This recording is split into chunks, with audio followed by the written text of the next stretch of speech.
past years, I've gone from having climate anxiety so deep it's been close to paralyzing, to actually feel more hope and energy than ever, and that's not because the situation for the climate is any better, but because I've experienced firsthand how people in all levels, in governments, in cities, in businesses, share the sense of urgency and are prepared to act in new ways.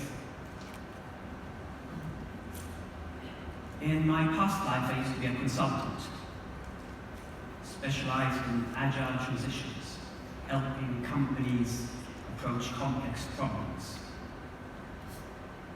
I was good at it. But something was nagging me. If this agile thing is so good, why spend my time with helping banks and insurance companies do slightly better profit margins instead of spending my time with the most important of all complex problems, the transition of nations to fossil freedom? So I wondered, what would happen if I just saw Sweden, the nation of Sweden, the transition of Sweden as one big agile project? And I quit all my clients and decided that Sweden was my only client. They just didn't know it yet. And did what I do when I start with a new client. You set up the big picture. You dive into the large sets of data that describe the challenge at hand, things like Sweden's climate policies, thousands of pages, and you try and look at that and find a structure. And the government agencies were prepared to act in entirely new ways and help transform this into that. Sweden's climate view, a complete picture of Sweden's transition to a fossil-free 2045.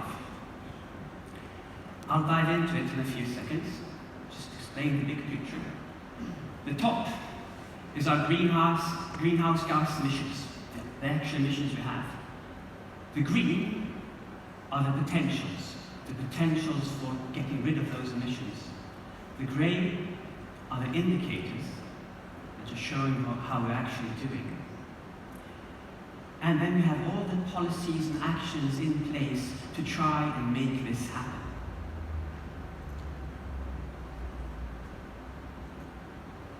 So, Sweden's emissions, we have transport, industry, agriculture.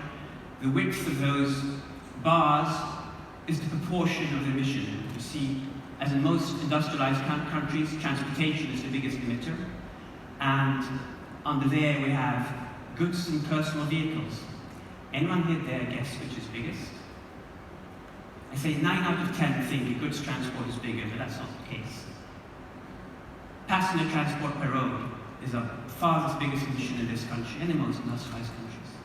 So, what are we going to do about that? We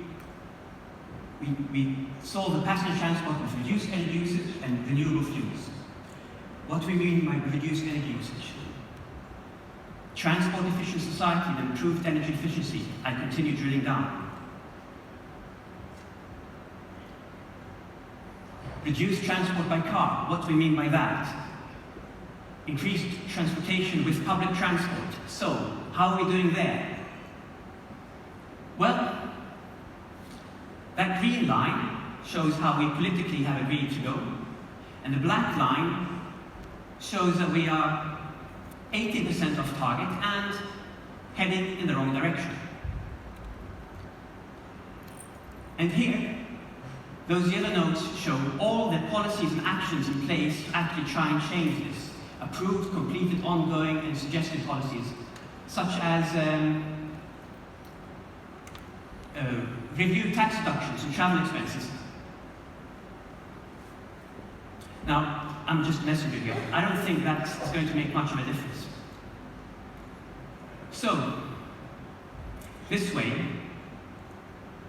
you can dive down into any part of Sweden's transition. You can see the policies that are made, the policies that have been planned, and you can see the gaps.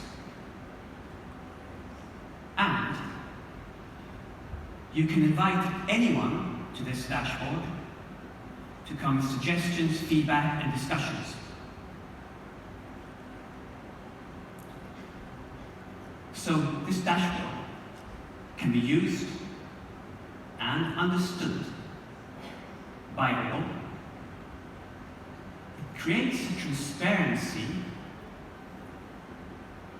that makes wishful thinking impossible, and it enables a collective intelligence.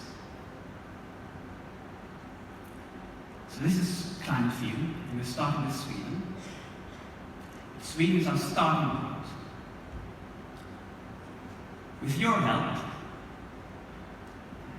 we want to reach the nations and cities of the world fast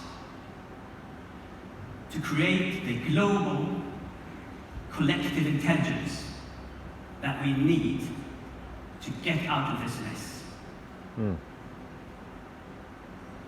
Thank you. Whoa.